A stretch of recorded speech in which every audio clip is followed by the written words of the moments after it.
মক্কার কাফের নেতা উমাইয়া ইবনে খালাফ হযরত বিলাল রাদিয়াল্লাহু তাআলা আনহুকে ইসলাম গ্রহণের শাস্তি হিসেবে ভয়াবহ নির্যাতন করত। প্রচণ্ড গরমে তাকে মরুভূমির জ্বলন্ত বালুতে শুইয়ে দিয়ে বুকের উপর ভারী পাথর চাপিয়ে দিত, চাবুক মারা হতো, খাবার পানি বন্ধ করে দেওয়া হতো। কিন্তু বিলাল রাদিয়াল্লাহু তাআলা আনহু যন্ত্রণার মধ্যেও শুধু একটি কথাই বলতেন,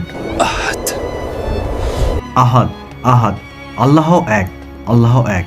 তার ঈমান একটুও টলেনি। একদিন হযরত আবু বকর রাদিয়াল্লাহু তাআলা আনহু এই নির্যাতন দেখে উমাইয়ার কাছ থেকে তাকে কিনে নিয়ে মুক্ত করে দিলেন। মুক্তির পর নবীজি সাল্লাল্লাহু আলাইহি ওয়াসাল্লাম তার সুন্দর কণ্ঠের জন্য হযরত বিলাল রাদিয়াল্লাহু তাআলা আনহুকে ইসলামের প্রথম মুয়াজ্জিন বানালেন।